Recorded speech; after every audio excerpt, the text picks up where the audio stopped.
Andrei Soldatov. Welcome to Kremlin File. Well, thank you. Thank you for having me. This is a real pleasure because today we're getting into military and intelligence. And Andrei, you couldn't be, right? You're the perfect person. Perfect person for this. But let me tell the audience why, because there may be some people that don't know you, okay? Andrei is a Russian investigative journalist, the co-founder of Agentura.ru, a watchdog of the Russian Secret Service's activities. He's been covering secret services and terrorism since 1999. And he is co-author with Irina Borogan of The New Nobility, the restoration of Russia's security state and the enduring legacy of the KGB. Also, The Red Web, which I've read, the struggle between Russia's digital dictators and the new Online Revolutionaries, and most recently, which I've also read, The Compatriots, okay, the brutal and chaotic history of Russia's exiles, émigrés, and agents abroad. Okay, Andrei, I think we got to just jump in because there's lots and lots to cover. Wait, okay. I just want to add one more thing. He's also a senior fellow at CEPA, Center for European Policy Analysis, and contributes to Moscow Times and various other international publications. Perfect. That's right. So let's jump in. Okay. Andrei, the picture that we have so far, okay, that everybody's been looking at is that Putin believed that this was going to be over, right? In about, very, very little time. Russian forces, we know, Russian forces, we know, have been blocked in the north and also in the south. And there are some military leaders that are visibly absent. Okay, here, right? Olga, help me with some names. We have Gerasimov, for example, right? Zolotov. Kostyukov, Bortnikov. Exactly.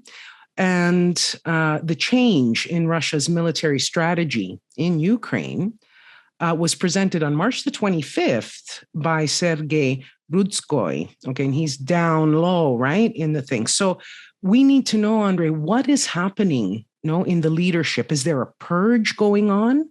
What is the story right now? Well, I think the interesting thing about this war is that right from the beginning, it was very different from what we saw with previous Putin's wars. In previous Putin's wars, in Chechnya or in Georgia or in Syria, the chain of command was always clear. We always had the thing, it's called the joint group of forces. And there was always a commander of this group, and which means that basically you always know who is in charge on the situation on the battlefield. That's not the case now. We do not know who is ultimately in charge of the situation on the battlefield. Wow. That's one thing. The other thing is that right from the beginning, and actually before the war started, Putin began attacking his own people in the security services, which is absolutely unprecedented. I just wanted to remind you that the war started at this now famous meeting of the Security Council when Vladimir Putin humiliated publicly his chief of the Foreign Intelligence Agency, the SVR, Sergei Naryshkin. And it is still a mystery why Putin decided to make it so public. Then we got problems inside of the FSB. We got at least two FSB generals being placed under house arrest just in 2 weeks and a half in the war. Next, we got the National Guard in trouble. We got the deputy head of the National Guard being asked, not very politely, to resign. And there are rumors that he's actually also under some criminal investigation. So we have a series of interesting developments which are very far from what we saw in previous Putin's wars. And I think it reflects many things. It reflects Putin's mindset right now. It's quite different from what we saw before. But it also reflects how emotional Putin became about Ukraine. It's not like for him, it looks like it's much more emotional than even Chechnya or Georgia or, of course, Syria. Interesting. Yeah, no, because I mean, even Shoigu, I mean, I think the Western media the past few weeks spent time discussing Shoigu because he disappeared. They attempted to put him on screen for a minute, and Media Zona and a few others, went frame by frame on the Zoom call, and they were like, no, this was pre-recorded. He's not there, and he's wearing the same clothes from, a few weeks when he was last seen.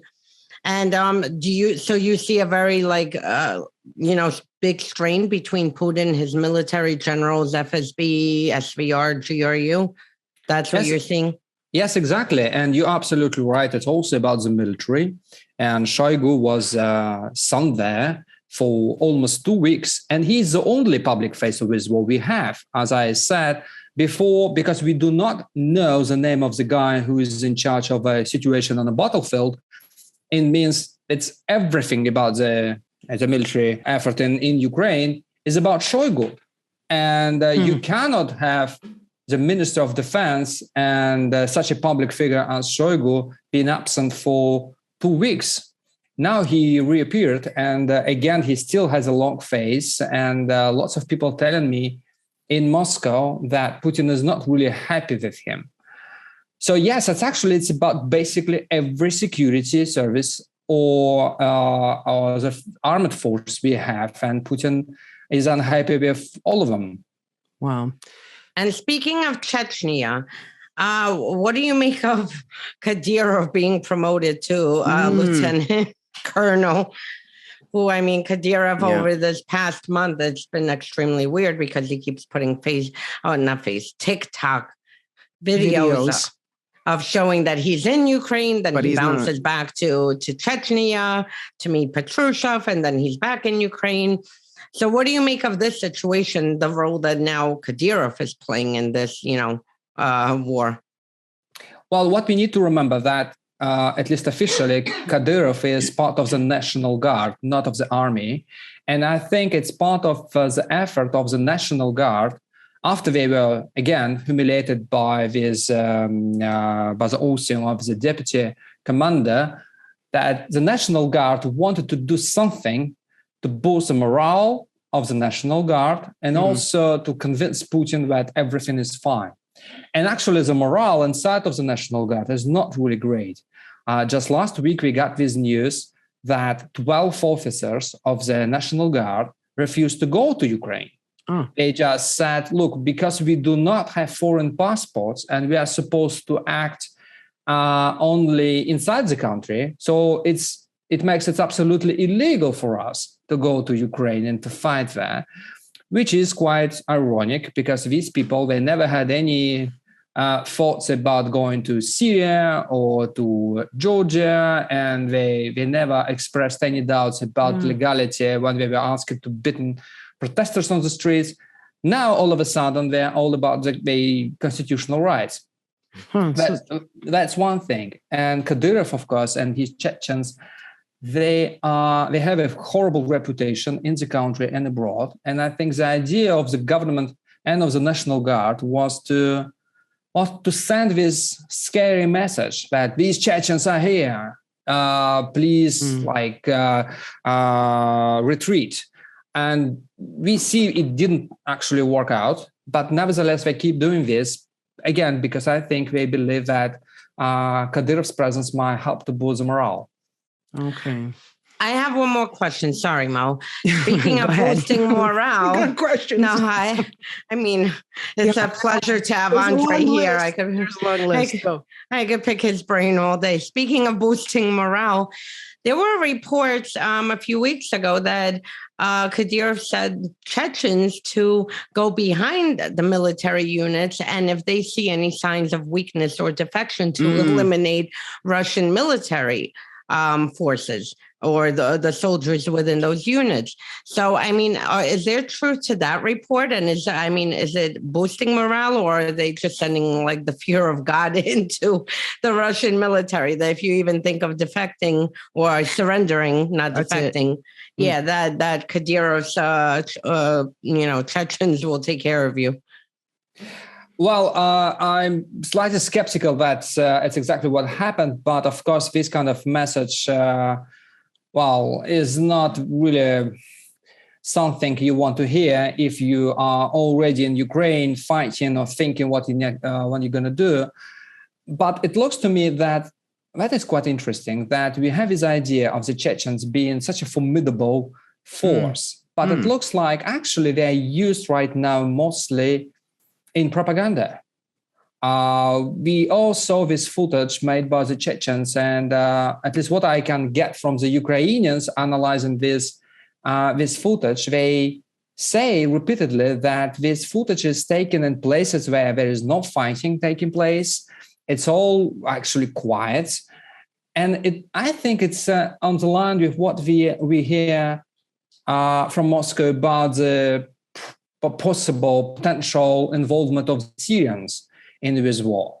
Militarily speaking, it doesn't make any sense because the Syrians are not incorporated in the Russian military chain of command. The language is not Russian. I mean, you cannot actually communicate with them properly. Nobody actually ever see Syrians and the Russians and the Chechens fighting alongside, in a proper combat. But if you think about propaganda, that makes some sense. You just scare people that you can get on their land, some crazy people with crazy habits of and all of that. And it looks like, again, the Chechens are there mostly because of that, not because of the military performance. Okay. Interesting. Yeah, that is interesting. Very, very so. And also, just circling back for a second from what you were saying before, Andrei, what we're seeing then a lot is what you were saying even before we started, that nobody knows who's in control, right? And there's no ironclad control over, right, what is going on, on the ground. I wanted to ask a question about before, the renewed hostilities after, before February the 21st to the 24th, that period there. Who was collecting intelligence on the ground in Ukraine of the Russian forces? This is for our listeners who know very little, about who is that collects this information. And because, if Putin believed that it was going to be something that was going to happen very quickly and that governments were going to fold, the regional governments were going to surrender, there must have been information, or he was being fed information, or he wanted to believe certain kind of information. So who collects the information on the ground, Andrei? Yeah, that's a very good question. Right now, Russia has 3 major intelligence agencies. So you have the SVR, political intelligence, you have the GRU, military intelligence, and also you have the foreign intelligence branch of the FSB. All of them were involved and were active in Ukraine. They just had different objectives. So the military intelligence, they were mostly in charge of collecting data about the military infrastructure of the Ukrainian army. The SVR, the political intelligence, was mostly about identifying, say, Western presence in Ukraine, because they are mostly about NATO, CIA, and all that thing. Right. But the FSB's foreign intelligence branch was much more active because they had 2 objectives. One was to collect intelligence about what actually is going on in Ukraine, politically speaking. Okay. The other thing is that the same branch of the FSB was also in charge of cultivating political groups in Ukraine, which might be supportive of the Russian invasion. So they are not only spies, but they are political operators. And I think this is the information of this agency, which actually was given to Putin, and that had a big impact on his thinking about Ukraine. But unfortunately, it's not only about that. Of course, you have this problem with the guy in the Kremlin who also believes that he is the best intelligence officer in the world. And he knows better than anyone else what is going on in Ukraine. So if you're going to challenge him about, say, the situation in Ukraine, that would be risky for you because he knows better, obviously. And we all know, and we all have known that for years, that he has very strong opinions about Ukraine. He's writing articles about the history of Ukraine, and he made it absolutely clear that he doesn't believe that Ukraine is a proper state, which means, militarily speaking, that if, say, the Russian army invades, well, this dysfunctional state would collapse immediately. So to be honest, I have problems imagining that there is just even one person in the FSB who would be brave enough to come to Putin and say, look, maybe they are not that dysfunctional. I think it's a big challenge. And so it's not only the failure of the intelligence agencies, it's also about this guy in the Kremlin. Okay, who won't believe it? Exactly. Do you think since the war and since there is so much badness, I mean, we are seeing more casualties right now since probably the Soviet decade in Afghanistan, and we've seen more casualties in less than a month. On top of, I mean, it's just failure after failure. Military equipment, one got confiscated, Ukrainians confiscated it. It was like a intelligence gathering vehicle. And they're like, oh, we're going to give this as a gift to the Americans. Do you think he's getting the proper information of what's happening on the ground? Like, is there anyone brave enough to tell him what is going on? Because we know, or at least we suspect, and you probably know more, that Putin doesn't watch TV. He doesn't, go through social media. He's unlike our former guy here. That he is completely isolated, like from external sources. So do you think there are people brave enough to tell him every time there's a general killed or a unit that, surrendered or, like what's happening on the ground? Well, I think right now, we already have several signs, at least, that actually he's not properly briefed about the situation in Ukraine. 3 weeks ago, he said that he didn't know about the involvement of conscripts in this war. And to be honest, I believe him. It looks like he was not aware, and the military, they wanted to hide this information from him. And now we see that at least there is some effort to stop these soldiers from being sent to Ukraine. So it looks like at least here he was not properly briefed by the military. But the second thing is much more important, and it is absolutely astonishing. For instance, we started talking about bad intelligence which led to this war. But the thing about bad intelligence and the real war, that when you have these two things like collapsing into one another, I mean, when you have the reality hit the ground, so the bad intelligence actually hit the ground, and when the invasion actually started, it became absolutely clear for everybody that the tactics chosen before the war didn't work. What was absolutely astonishing for me, that for weeks and weeks after the start of this war, we didn't see any big changes in the Russian military strategy. Actually, we got some changes only last week, in the month after the war started. I mean, it's absolutely astonishing. Yeah.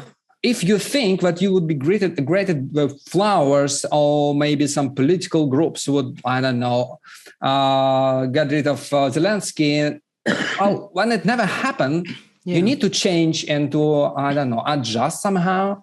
Again, it happened, or it's happening only now, which I think is a sign that Putin was not properly briefed about all these things actually happening in Ukraine. That is interesting. It's like, bizarre because Andrei's right. They haven't changed military strategy. They continue, going down a path only until a few days that they announced some kind of shift, but down a path of basically self-annihilation. Well, is there another problem then? I'm thinking more beyond, because when you have an army on the ground, you have to feed it. You have to provide all the logistics. You have to provide all of these things. There could be things behind the scenes, that are not getting to the front. They simply can't change tactics all that quickly for some other reason. That's what I'm thinking. I'm just thinking out loud. Yeah, it's a good thing, but the problem is that actually the tactics they stick to was more demanding in terms of logistics than if they just change it. For instance, they keep sending these columns deep into Ukraine, which doesn't make sense because, as you said, these people, they need to be fed and they need to be provided with gas and ammunition and everything. Yeah. So why to keep sending them deep into the country, which is really, really big. It's not Chechnya, it's much bigger. All these distances are really, really, really important here. Logistically speaking, it's a nightmare. So it looks like it was something slightly different. Yeah. And to remind our viewers, because a lot of people, we hear Russia's aggressions everywhere, Chechnya, Syria, Ukraine 2014, Georgia, everywhere, Libya, Central Africa. But this probably, you would have to go back so many decades to ever remember even an operation of this size. Putin himself has never ordered an operation of this size to take over the second largest country in Europe. You would have to go to maybe Afghanistan to be some kind of, comparable. But before, his tactics were always to take away pieces, a piece of Georgia, a piece of Ukraine. Chechnya was, Putin was just coming into power. So that was a complete different story. And the West, kind of looked at it as more of a domestic issue for whatever reason. Didn't make sense. Yeah. So this is even just militarily, Ukraine is huge. it's the second largest country in Europe. And for him to attempt to just walk in and take the whole country over, I guess we see now. Well, we see how that worked out. Exactly. Andrei, there historically has always been, because this is your area and you've studied it forever. And there's always been this friction between GRU, SVR, FSB, sometimes they even kind of secretly, are excited if the other agency fails and makes mistakes. What is happening now? Is it are you seeing signs of it getting even worse? Because right now, it looks like, everyone's head is on a chopping block. Are they now kind of more trying to protect their own agencies by maybe pushing it onto FSB or SVR? Are you seeing more divisions growing within the three agencies? Well, actually, I see a lot of confusion. And right now, it's getting even more complicated because it's not about three agencies, but four, because the National Guard also has its intelligence department, which is in charge of collecting tactical intelligence. And of course, tactical intelligence is what is needed right now.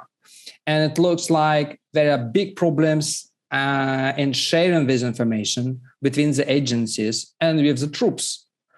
It's a nightmare how to make this information, this intelligence available for commanders who are fighting. And that is one of the reasons why we got so many generals killed, because we cannot get this information and we need to go and see by themselves, and they get killed just because of that. Is that because it's compromised? The communications on the ground are compromised? I had read something about that they're not being scrambled or not. Yeah, that's partly true, but these communications were not scrambled for a reason. And the reason that nobody actually thought that it would be needed for a month.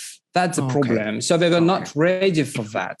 And they are struggling with mobile phones now because they think it's might be more reliable, all of that.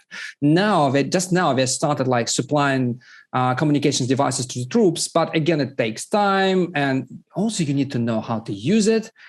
So there are so many problems now they need to sort of to solve when they are fighting, which is not really easy.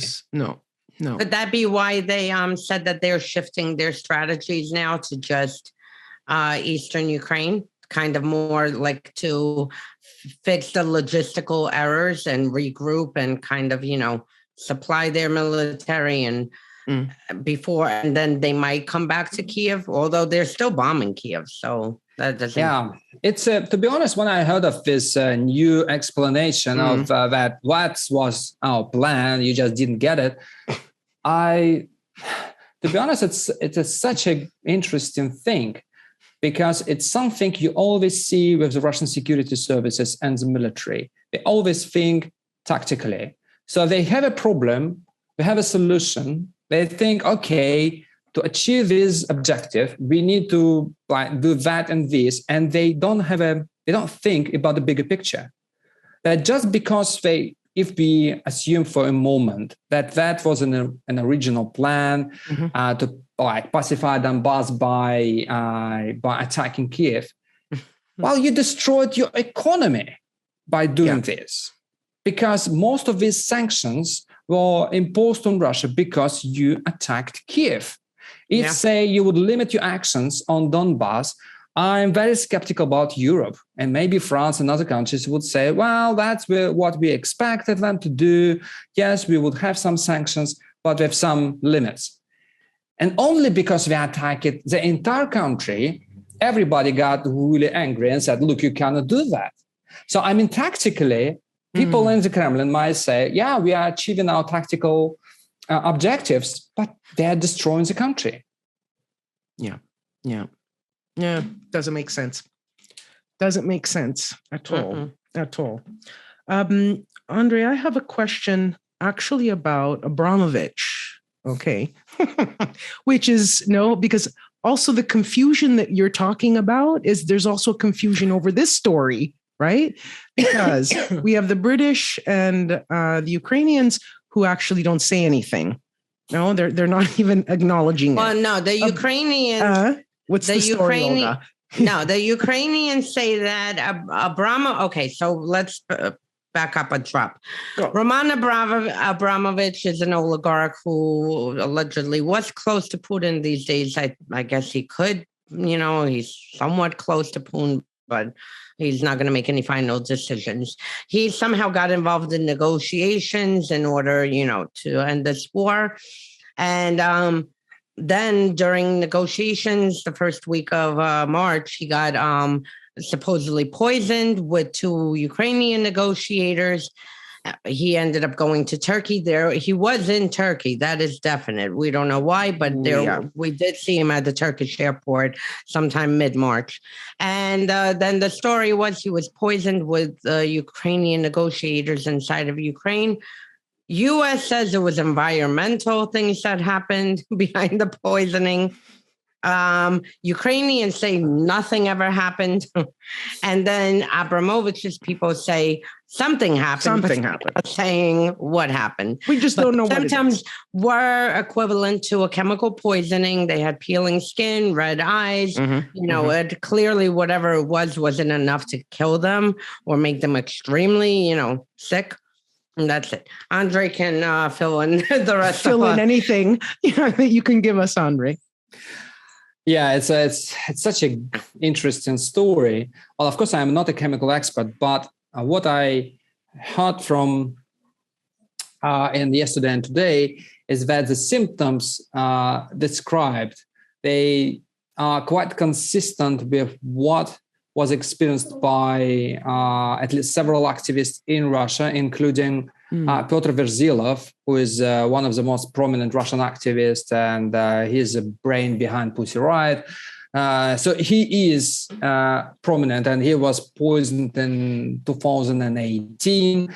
And he survived only because he was taken to Germany very quickly. So he's fine. And the thing here is the Russian security services, they love poisoning. It's their thing. We did a book about it. I mean, the Compatriots is partly about poisoning and why they love it, because it's such a good thing. It's much better than a bullet. If you use your gun, you just eliminate a threat, and that's about it. When you use your poison, you not only eliminate a threat, you scare lots of people around. You send a message.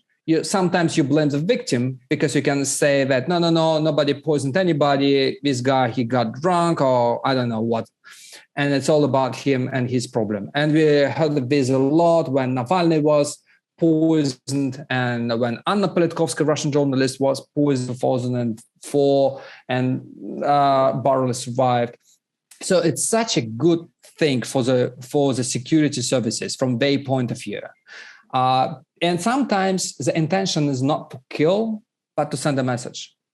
Just some sort of reminder that if your loyalty is in question, well, that is not a very subtle reminder that you need to stay loyal.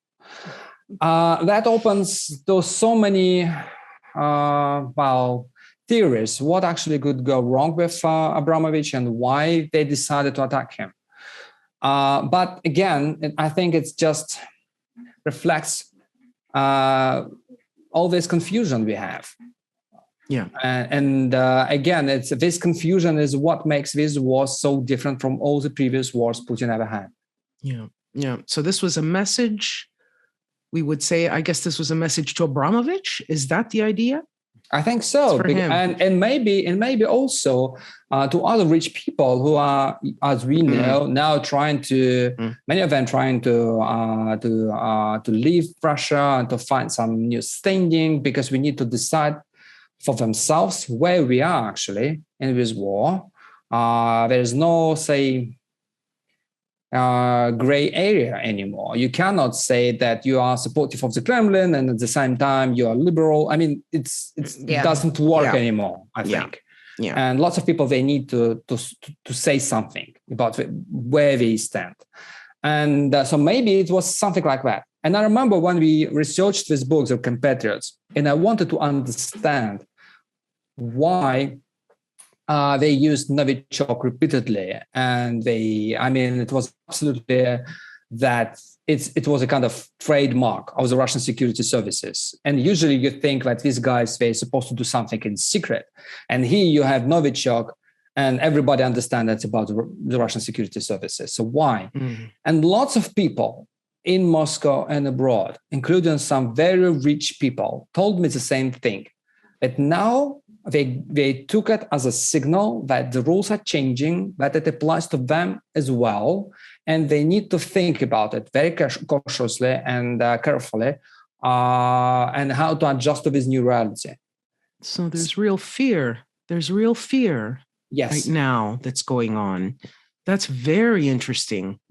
Also a lot of indications, signs of weakness of all the Russian intelligence officers across Europe, in so many capitals that have been sent home as well. In the past few days, we were talking about this, Olga, before we got on, where at least yesterday, there were 4 capitals that sent home, a whole bunch. So there are all these little signs of let's say, real weakness and also fear that's going on right now.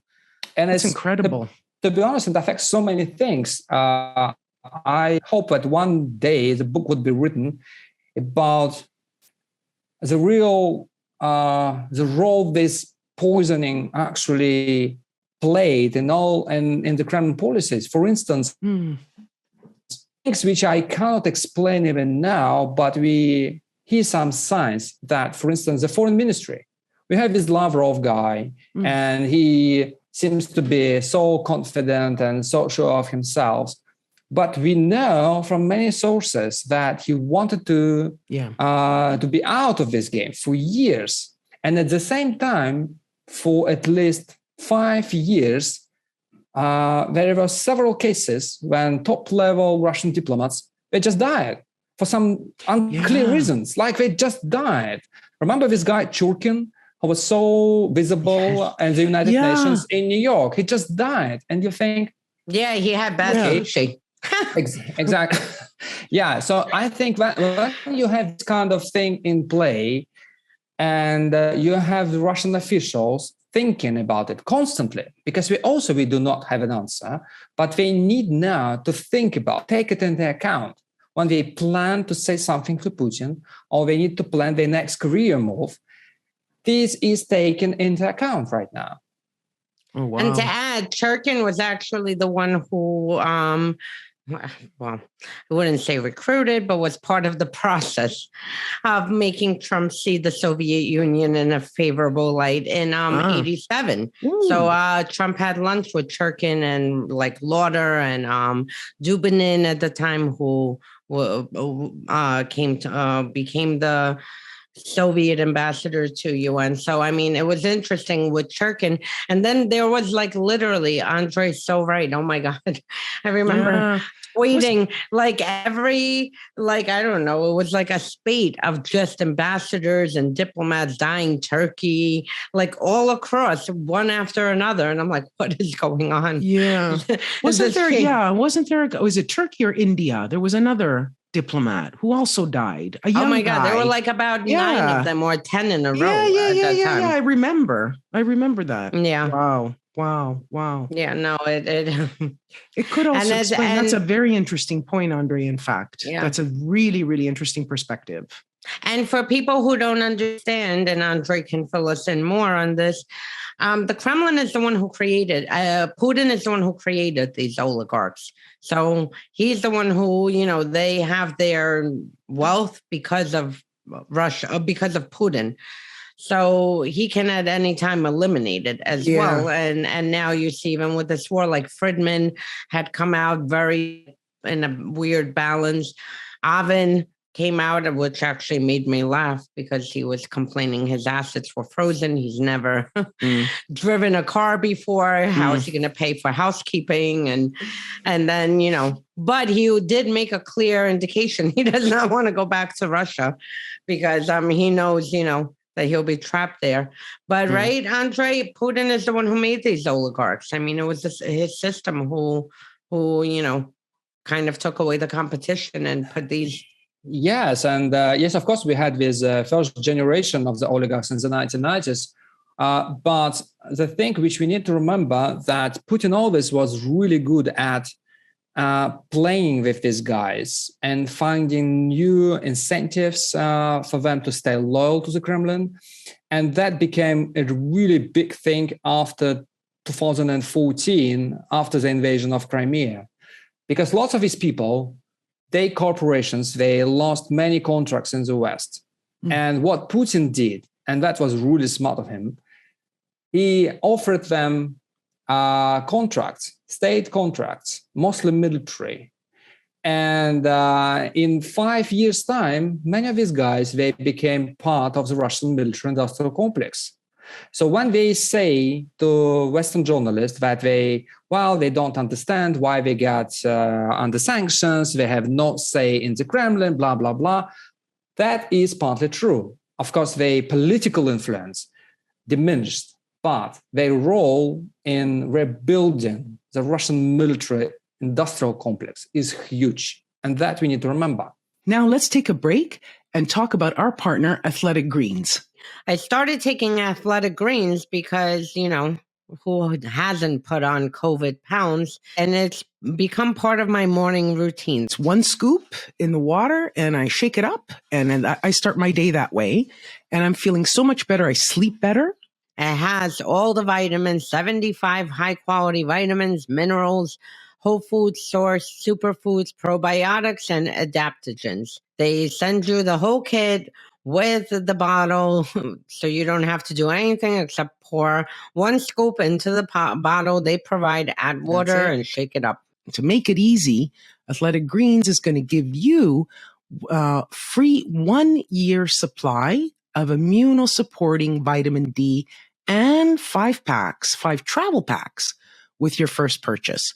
All you have to do is visit athleticgreens.com/KremlinFile. And again, that's athleticgreens.com/KremlinFile to take ownership over your health and pick up the ultimate daily nutritional insurance.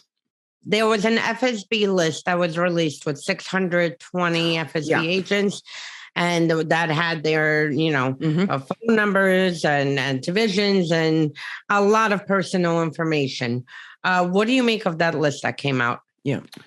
Yeah, this list was released by the military intelligence of Ukraine, GUR, as far as I remember. And it is an interesting list. But the problem with this list that the departments, the sections, the directorates are not mentioned. So it's really difficult to grasp right now how important it is for the FSB.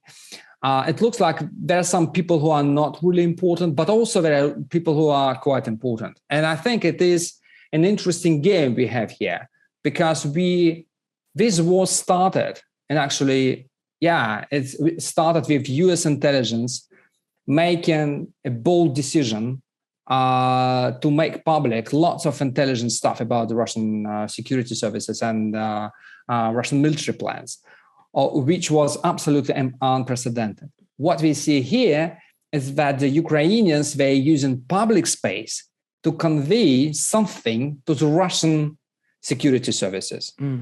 And it looks like only the Ukrainians and the Russians actually understand what is going on here. Because again, they're talking to each other. Yeah, exactly. But using the public space, which is a new thing. But usually for this kind of conversations, they're quite secret. We have these meetings somewhere in some good countries usually. I mean, that's at least what we remember from the Cold War. But it's not anymore.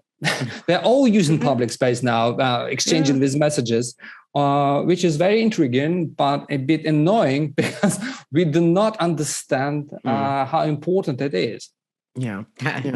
No. Well, it's true, because I took a look at the list and I said, oh, okay, it doesn't have any countries. Okay, I'm going to have to go through like each name. You're not going to get it. To try to connect it with some, either. No, exactly. There's on top of all of that, right? Because I'm thinking, okay, let's see what I can pull out for Italy here and see if there's anybody in Italy.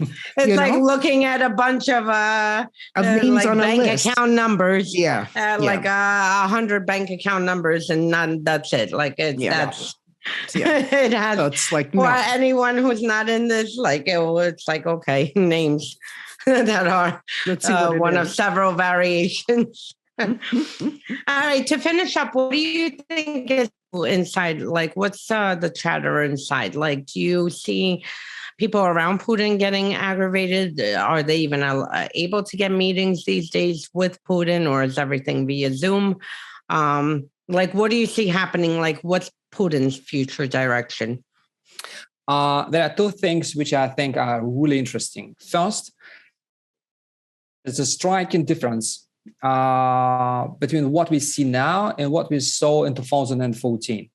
In 2014, Russian bureaucracy, including the military and the security services, were on the same page about the invasion. They all were in favor. They supported Putin and believed that he did the right thing.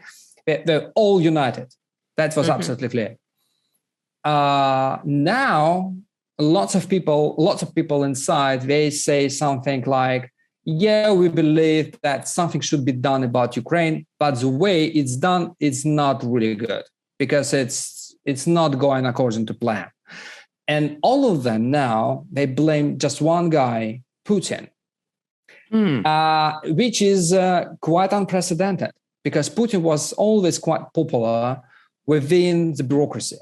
And now he was feared, of course, but also quite popular. And now there is one guy who is in charge of everything, and he's like, and everybody blame him.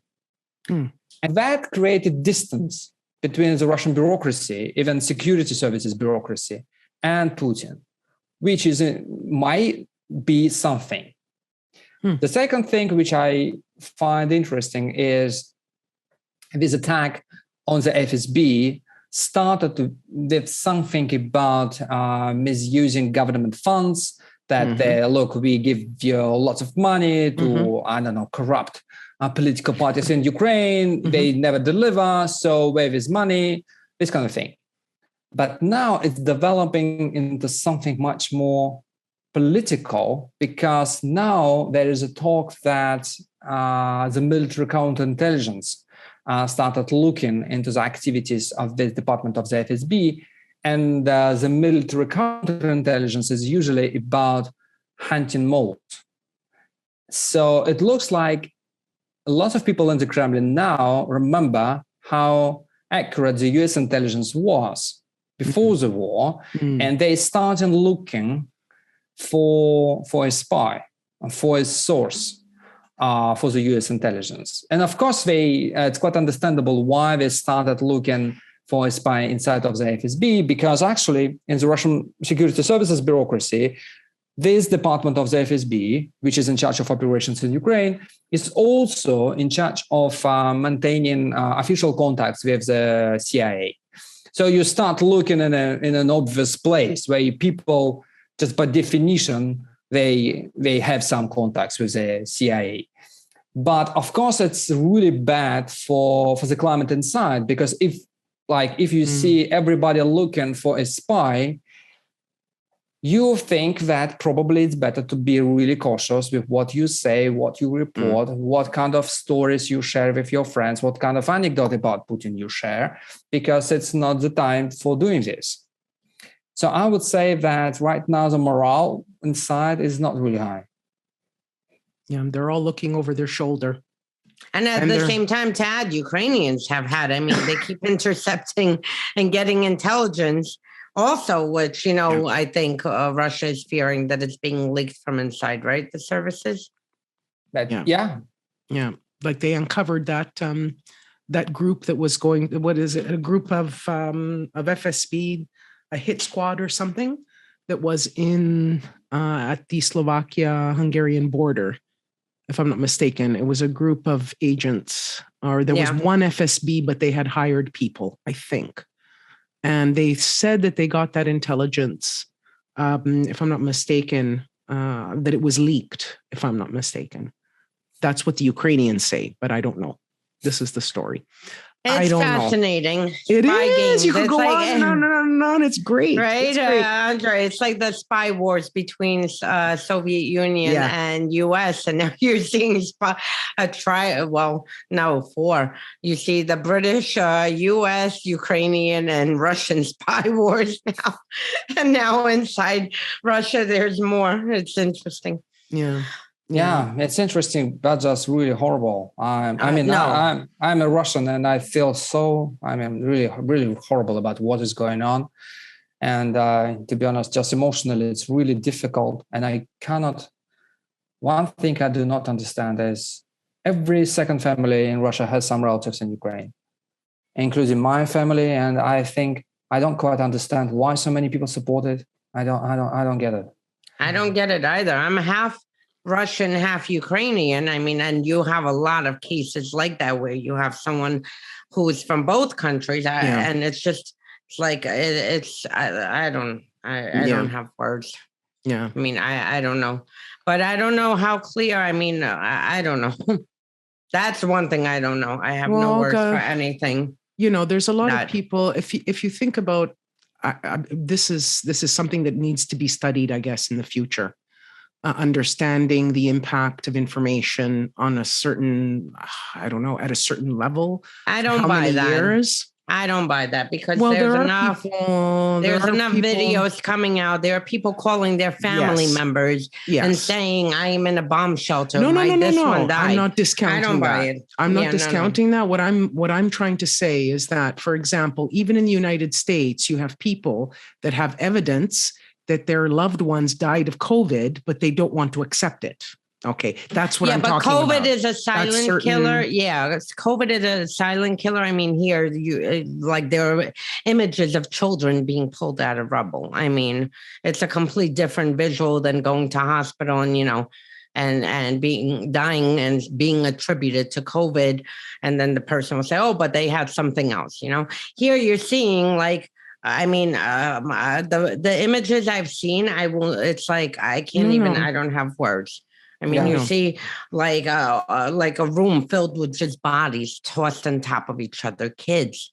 I mean, some of these are getting to Russia because there is that close, like Andrei said, there's a very, very close, connection between families and Ukrainians living in Russia, Russians living in Ukraine, family members in both countries. So I don't know.